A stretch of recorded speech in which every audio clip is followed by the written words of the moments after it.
afternoon, everyone. Thank you for joining us today for our Healthy at Work webinar series titled Pandemic Sequelae, the Special Role of the Human Resource Professional.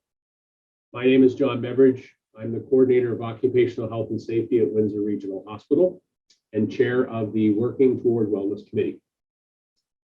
Jeff McEwen, Manager of Recreation Services at St. Clair College, will be moderating the webinar today. Just a couple of housekeeping items before we get going. Audio, if you're having any difficulty hearing me or others as we move forward, please just double check the volume on your speakers, increase the volume as necessary. Questions, we welcome you to post any questions as we make our way through the presentation, and we'll do our best to answer them at the end or in a reasonable time frame thereafter. But for today's presentation, there will be an interactive element which will guide you through. So there may be an opportunity to have any questions you may have answered during that period. As well, as per usual practice, after the webinar, we will be sending out a link to the recording, so it's being recorded, along with a short feedback survey. We highly encourage you to complete that for us. It really helps us to improve our future work on the webinars and serve you better. So we have the land acknowledgement. We respectfully acknowledge that we occupy the traditional, ancestral, and contemporary lands of the Niswi, Akshuwadan, Ashiganabang, the Three Fires Confederacy of Ojibwe, Ottawa, and Potawatomi. We acknowledge the land and the surrounding waters for sustaining us, and we are committed to protecting and restoring these lands and waters from environmental degradation. So without further ado, I would like to introduce our special guest today, Melissa Simas. Melissa is a professor at St. Clair College in the business program, where she focuses her teaching in human resources. She has over 25 years of experience within the field with various organizations within the Windsor and Essex area. Over the years, she has developed a passion for wellness from both an organizational and personal perspective. She is a past president of the Human Resources Professional Association. We are so glad to have Melissa here today to provide an introduction to this exciting topic, drawing on her diverse experiences working in various human resources roles over the course of her career. So I will now pass the virtual mic over to you, Melissa. Thank you, John. So I have the privilege of introducing Sonia Skillings. Sonia is a health management specialist at Green Shield Canada and a member of our Working Toward Wellness Committee. Her focus of responsibility is health and safety, disability management, and employee well-being. She has close to 25 years experience in both public and private sectors. Sonia enjoys the fast-paced environment of HR that HR has to offer, with a particular interest in the area of employee well-being. She somehow finds time to work a few nights a week as a server at her favorite local brewery, Sandwich Brewery, and leads a social running group Tuesday evenings. Sonia will speak to us about resilience for HR professionals, the importance of commemorating our experiences, available resources to us, and also create opportunity for sharing personal experiences. Sonia will be engaging you in discussion regarding some very pertinent questions. We encourage you to participate if you feel comfortable to turn on your microphone and camera. Let's now hear from Sonia, who will explore with us the diverse impacts of the pandemic on the HR workforce and how we can acknowledge our experiences as we create a new future. Thank you, Sonia. Thanks, Melissa. And as Melissa mentioned, the goal of this presentation is to give you an opportunity to share your experiences. We definitely want to hear from you. And I will take you through the slides and initiate some questions along the way to encourage engagement. By collectively listening, we hope you commemorate your incredible work over the past few years. We're looking forward to celebrating the work that HR has done. Sequelae. The definition of sequelae is a condition which is a consequence of a previous disease or injury. Think of the outcomes and the challenges that stem from the illness of COVID-19. No one could have ever predicted a worldwide crisis with the magnitude of COVID-19. It accelerated the disruption of traditional methods of human resource management and has created significant challenges for managers and HR practitioners who were not fully equipped in terms of information, resources, and competencies to cope with the complexity and the novelty of this pandemic. COVID-19 triggered and exacerbated mental health problems across the world, and trends regarding employee health began to emerge. Not only did it become incumbent upon workplaces to be able to respond to businesses during the pandemic, but also to the well-being of their employees. While the HR professional is still responsible for the performance, productivity, and efficiency of the workforce, which we do on an everyday basis, their job is also to understand the challenges their employees face and what they're struggling with inside and outside of work. Given these new challenges, 43% of HR professionals feel the role of HR has changed because of COVID-19. I just wanted to open it up here. I'm going to share another screen and ask a question. And I'm going to use Menti. I'm going to have you use menti.com to do this. So do you believe the role of HR has changed because of the pandemic? If you go to menti.com and you use the code 31076703, you can do this on your phone, your desktop. You can enter in your response here. I'm just curious to get some engagement going if you do believe the role of HR has changed because of the pandemic. A yes and no, absolutely. What do you think? Yes. We've got some agreement here. A big yes. Anyone else? Well, I think in the HR world, a lot of us are going to agree that there definitely was a lot of new things kind of happening in that world. So I'm still getting some responses coming up. It's still changing. Yes, it for sure is. I think there's still changes every day. COVID-19 certainly threw employers and employees into chaos and uncertainty. And there was an unprecedented ripple effect for the HR professional. There was no clear end in sight, and a lot of us had no prior policy or procedures to look at. HR professionals operated in a crisis mode. We were figuring out how employees could work from home with approved policy procedures, balance at-home staff with no in-office staff, engage and deploy unprecedented technical supports, have enhanced mental and physical health needs be met in timely and comprehensive fashion, have unique health-related exceptionality supported, and be protected through health and safety. Definitely in that crisis mode response. As we know, nothing is really black and white in HR. I think we can all agree upon that. But I really feel during that COVID-19 pandemic time, there has never been such a vast gray area. I think a lot of us were scrambling on a daily basis to get things, to make decisions and get things moving. There's evolving COVID safety challenges, family-related challenges, and virtual homeschooling. Not just think about your work life, but your personal life. There was sick time due to COVID infection, employees who opted in to serve, and there's quickly, efficiently supporting employees' transition to remote work that HR professionals had to think about. So many things coming at us. Think about the health and safety for home offices. Your employees are probably working off of a kitchen table, or are they working off the floor, off a bed? We could see that in Zoom meetings. There is a re-examination of employee health benefits. Where were our priorities? And then there was the in-person versus virtual engagement for absolutely everything. We were working to keep organizations functioning with sufficient and adequate staffing. Think about the health and safety protocols too. There are constant modifications. Think about physical plants, space cleaning, sanitizing, constant public notifications. They were ever changing, daily, weekly. We're trying to keep up with them.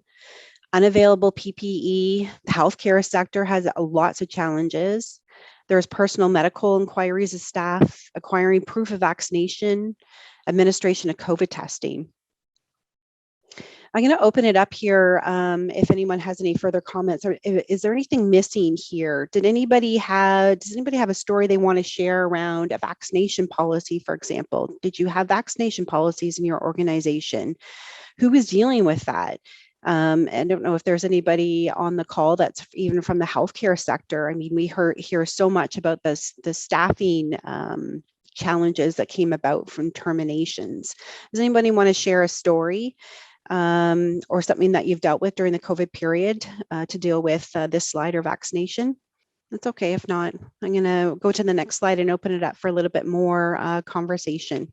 Think about our unique shared experiences. This is certainly not a complete comprehensive slide, but lots of things to get that conversation moving. We have multiple retirements. There's new policy development, public health guidelines, a lot of confusion over that. We had, obviously it was uncharted territory. We didn't have anything previous to bounce off of for the COVID-19 period. There are diverse staff perspectives within the workplace. There's a personal toll of considering terminations, being new to a role or organization. Think about that. I know within our organization, there are so many hired during that COVID period that have never, ever been to the physical workspace. So it's a whole new world, even, with a return now, telling them where to park, where to go. It can be pretty scary for a new hire. The personal toll of completing terminations, maintaining functional workforce, the attraction, retention, and recruitment. We're seeing lots of stats come out on that and lots of data. It's really been a challenging time. Insufficient HR workforce. I'm sure that many of you on the call that are in HR have never worked as many hours as you did during the COVID-19 pandemic. Conflicting personal beliefs, wave of mental health concerns and disclosures, and then the return to work hesitation and resistance. Curious to know if there's anyone who's going through that right now. A lot of employers are going through a return to work or a hybrid remote workforce policy or return. So let's open it up here. I'd like to take 5 or 10 minutes at this time to just encourage some conversation. To hear from you. What's the consensus on these experiences? Do you agree? Is there anything else to add here? Does anybody want to share a story? Another one that comes to mind, Sonia, is those HR professionals amongst us who themselves were dealing with a COVID experience within their own family. It could be an elderly parent that was in long-term care isolation. And so having those unique experiences themselves as just an individual, and then having the huge demand of the HR role and having to come to work each and every day with that heartache. Yeah, absolutely. That's a really good point, Beth Ann. Let's not forget as HR professionals that we have to put that professional hat on in the office, but yet we are still dealing with those personal elements as well. Hi, everyone. Thank you. So Essex County Library, we were very lucky to be able to keep all of our staff working throughout, which was great. We did have the ability to offer some work from home for our management and our administrative staff, but mostly non-union were able to work from home. So I don't think that's a new concept for most of us, but it did create a little bit of acrimony. So we kept that on our radar and would at least try and rotate out. The staff were not able to work from home. The nature of their roles wouldn't allow them to do that. They just simply didn't. We don't have the IT infrastructure to allow that to happen. So we had to be really careful optically of letting people work from home who were not unionized. And I'm sure everyone's kind of struggled with that to some degree. At the same time, at home, I have a 24-year-old son who works in long-term care. So we had some isolations happening at the long-term care home, which ended up causing him to have to break up with his girlfriend because they had to not see each other and all, the schmozzle. And I also had a daughter in 9th grade who was starting high school online at home. So for sure, and I'm not unique. I didn't have any struggling healthcare family, anything like that. So I'm very grateful. I'm very blessed. But, now that we're on the other side of it, I guess I see it more. Going through it, you tend to not really know that you're navigating that. So I think that's something that we need to be mindful of. The fallout right now, people are looking back and realizing, wow, that was tough. That was a big adjustment. Oh my goodness, my daughter's never had real live high school, and my poor son, the traumas start to become really real, and it's a responsibility on all of us to continue to try and not consider it over, but identify an opportunity to help grow and support, and maybe rebuild some relationships and strengthen as a part of a recovery plan. Yeah, thank you for sharing, Audrey. That's certainly it hits home. I think it's something that we're going to see some long-term effects from, and so we've got some data here looking at top challenges of of HR professionals during the COVID-19 pandemic. So this includes protecting the health and wellness of employees. That was really high up on the list at 71%, ensuring business continuity at 65%, and supporting the transition to remote work, rapid policy changes, and supporting employees' mental health.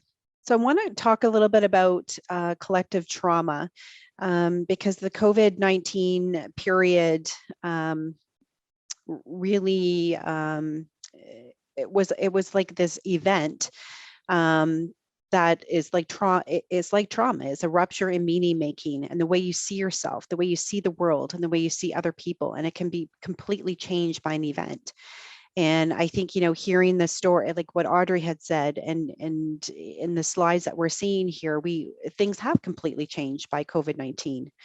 Do you find you have attributed new meaning or altered meaning to your life? And do you feel you view yourself, others, and the world differently now? Does anybody want to share their opinion on this? I'll go again. Sure. I was gonna give an example. You go ahead, Audrey, and then I'll pipe in. Go for it.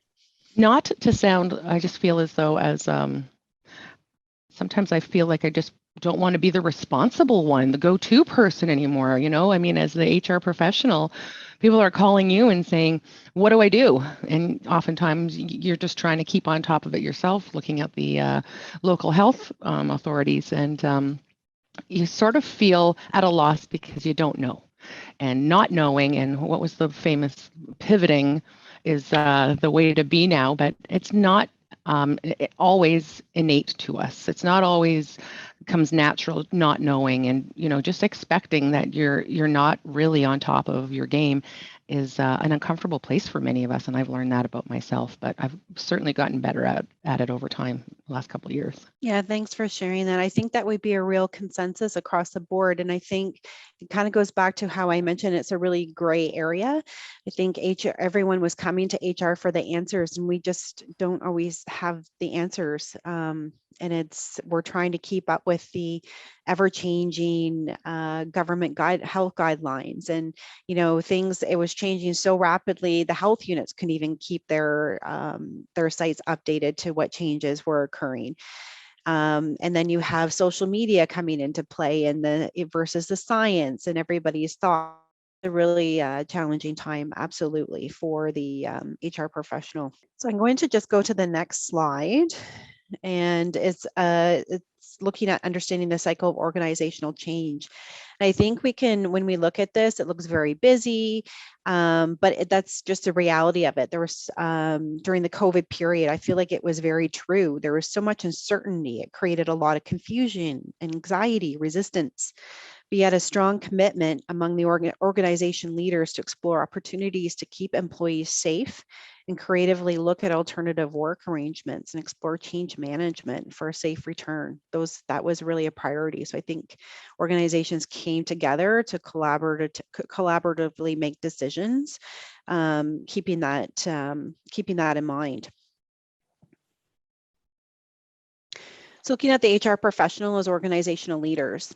So our role was to foster team cohesion and support, to lead with collective noticing and responding, and that strengths recognition, and to acknowledge accomplishments and gratitude visits, promote acts of kindness, acknowledge missteps and restore collaboration. Sometimes we don't always get it right the first time, but you know what? We'll make it happen. We work at fixing it and doing a better job. Identifying lessons learned, policies and procedures, ensure work is completed in a timely manner.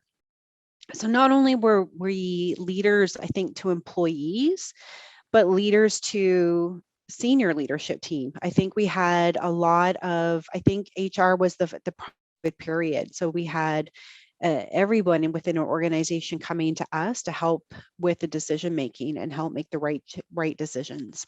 So that's, we got to give ourselves a pat on the back for that. HR was absolutely instrumental during the pandemic period. Our expertise was sought across each organization to get through the most unique and unprecedented time. If there was uncertainty on what HR did previously, I think it's at the forefront now. We should be proud of that. We had to deal with a lot of different things over that COVID-19 period. And again, this is not a comprehensive list, but just some of those everyday items: discipline, overtime, identify and embrace team values, leading with positive workplace culture, inspiring leaders within and across departments, absolutely troubleshooting and problem solving each and every day, personal human resource issues. We just, even ourselves, budgets, ensuring annual strategic plan adherence. I'm sure there's a lot of other things. I don't know if anybody wants to pipe in here. But I certainly think for those, especially in health and safety roles, it might have been kind of that mundane umbrella under HR, but I think the last couple of years have really proven that it's top of the list.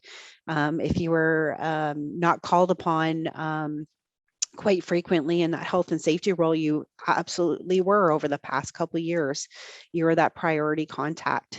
So I think there's even a shift within the HR umbrella of what became of utmost importance.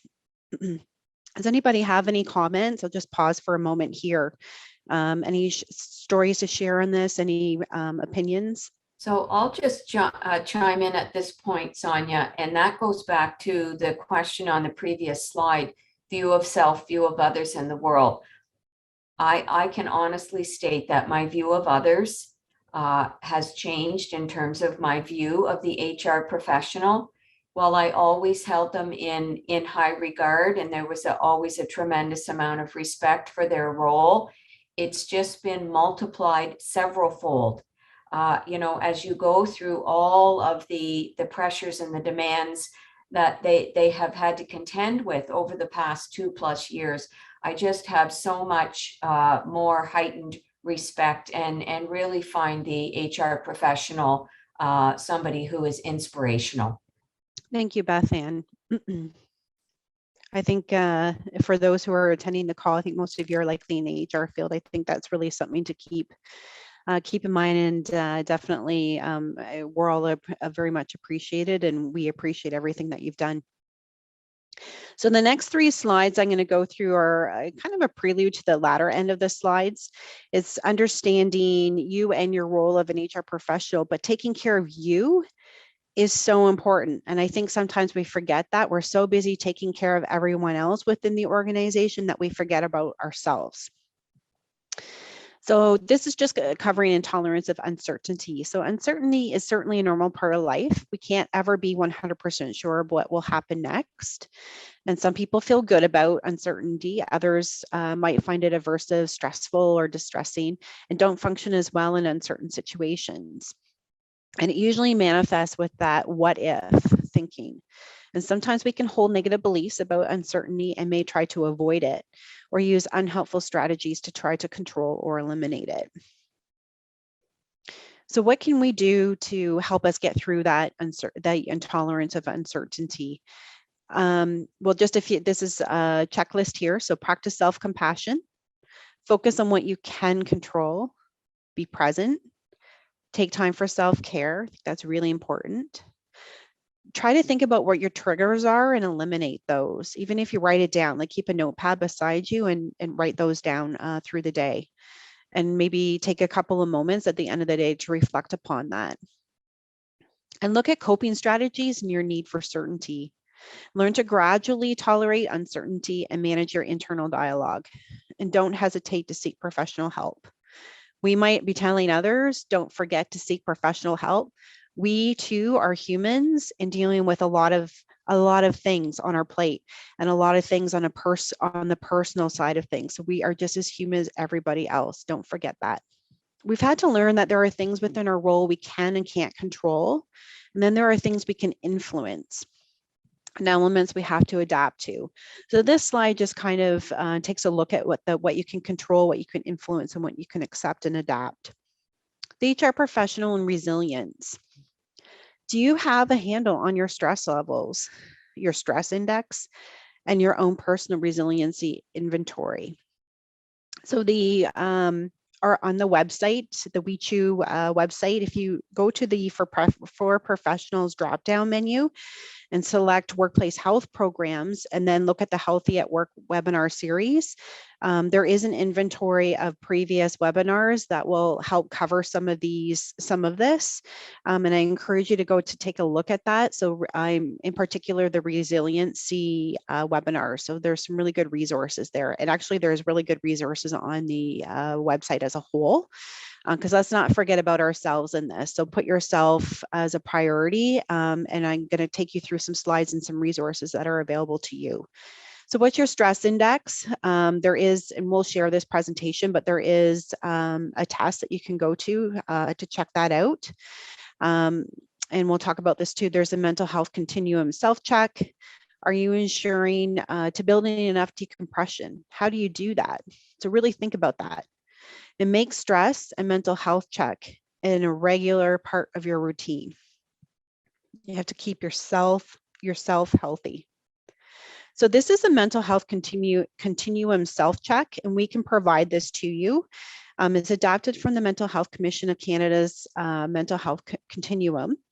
And it's a chart that displays general emotion, physical and behavioral signs and indicators on mental health of a continuum from healthy to ill. So it's something that you can look at to reflect upon for yourself, but also a resource you can provide to the leaders and employees within your organization. It identifies actions to take depending on where you land on this continuum.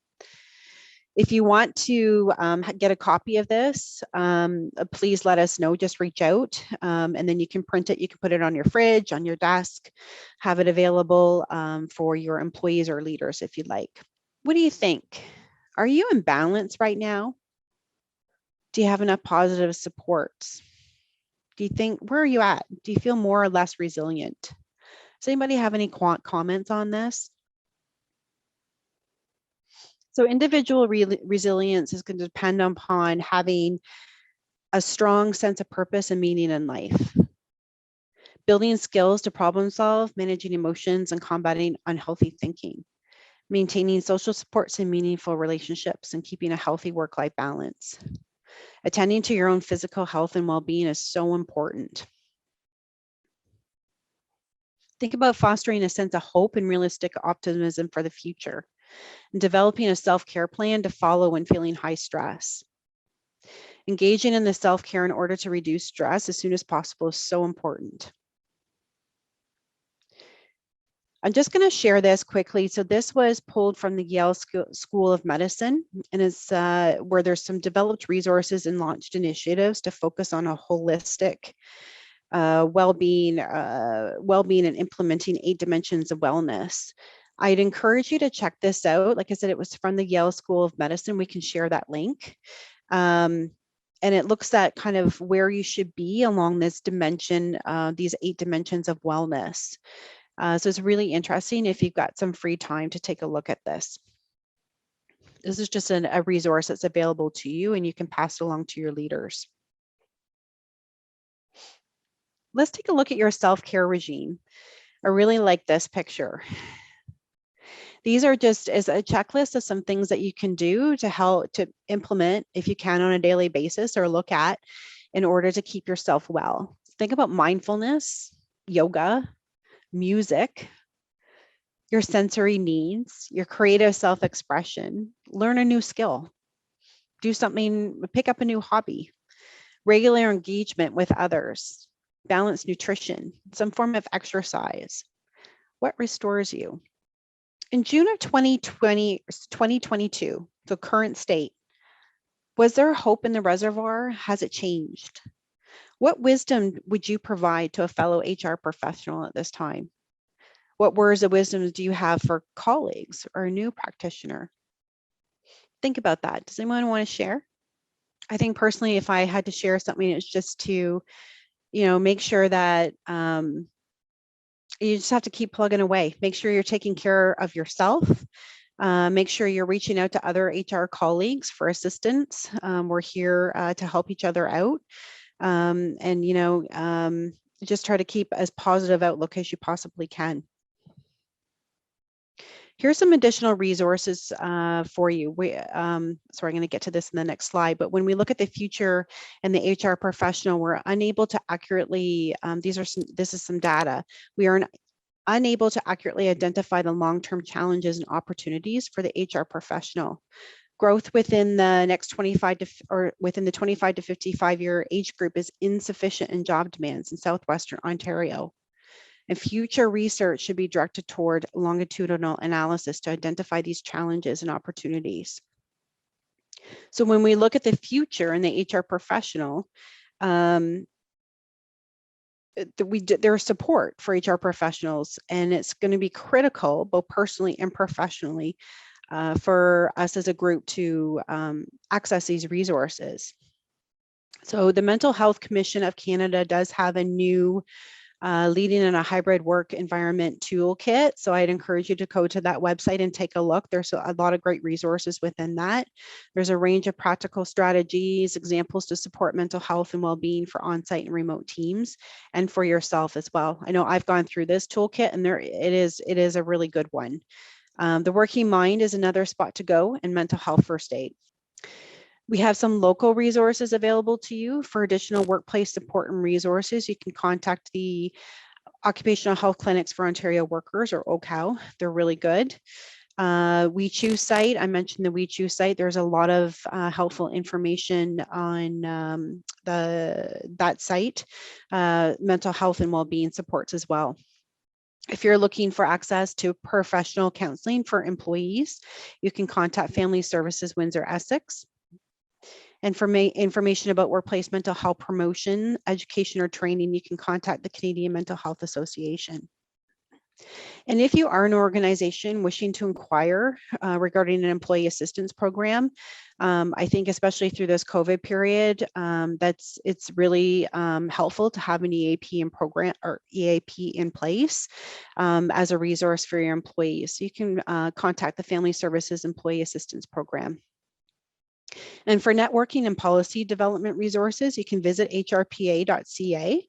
I know I went to the HRPA site during the COVID period. They have a lot of forums in which you can chat with other professionals and get some possible advice or case studies on, what other people are doing. So they do have continuing professional development, certificate programs, networking opportunities, seminars, core competency training, policy templates, and support for issues affecting the HR professional. And let's just, think about this as we wrap this up and commemorate what we've done over the last few years. As part of our new round of meeting making, reestablish group identity, affording engagement, enable our new orienting system, channel for grief, commemoration. We take this opportunity to commemorate our local HR professionals and their excellence through the pandemic. And this is a good quote: "Excellence is doing ordinary things extraordinarily well." So just a pat in the back to all those in the HR community that have done such a great job over the past couple of years, leading and supporting our organizations through this unprecedented time. It has definitely been challenging, but a pat on the back to everybody for all your hard work. It is very much appreciated and recognized. And I'll just open it up here for any questions or discussion points. We do love your feedback.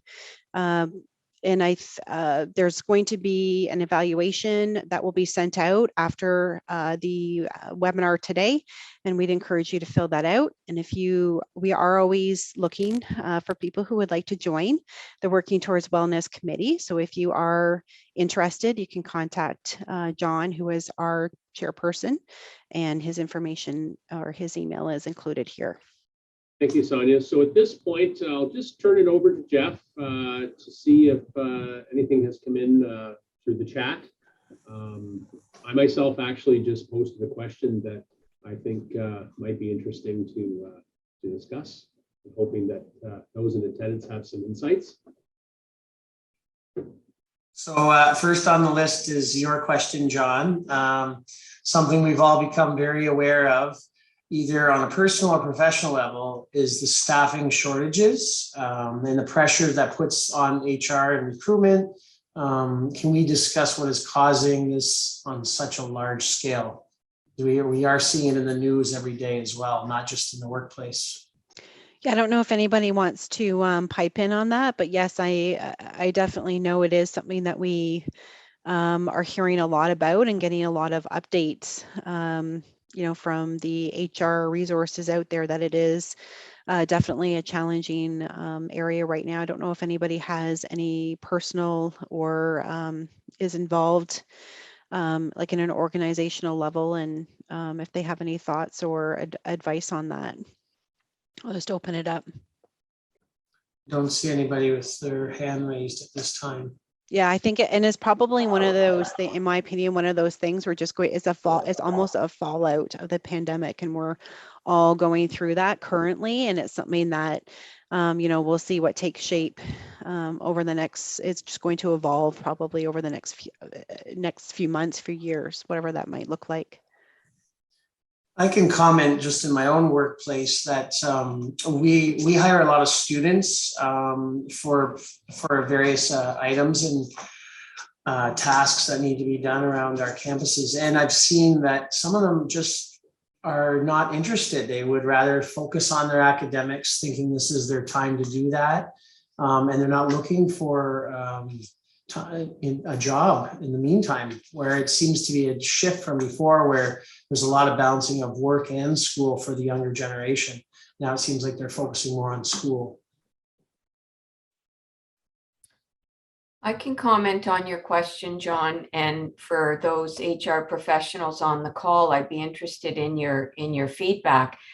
Two things that we've seen in being an organizational consultant is unprecedented retirements as a causal factor, that people just made the decision to retire from their particular profession a couple of years earlier than originally planned. And also the second trend has been people changing professions as a causal factor. As a direct result of what they experienced in their original profession during the pandemic, and then deciding to actually change professions. I agree. I think, Beth Ann, that's a good point. And I think too, what we're seeing is a lot of employees in those kind of like a larger city sector that might be finding jobs outside of that role because they can work remotely. So like that hybrid remote workforce is now coming into play as well, and poses some interesting challenges. And I would say too, it has to do a lot with psychological health and safety of employees and the burnout. The Surgeon General in the United States talked about the Great Resignation in healthcare, and we're seeing that in multiple sectors. So I think it's important more than ever to care about the psychological health and safety of your workforce. Absolutely. We saw that in some of the data from the presentation too, how that it's really rising. Okay, well, Sonia, that was an excellent presentation, and thank you very much for sharing that with us. I don't see any further questions coming through, so I'd like to pass it over back to Mr. John. Thank you, Jeff. So just with some closing remarks, I think a great deal of this is about reflection. You know, we've heard some of the buzz statements of, you know, are we truly to the other side of this thing?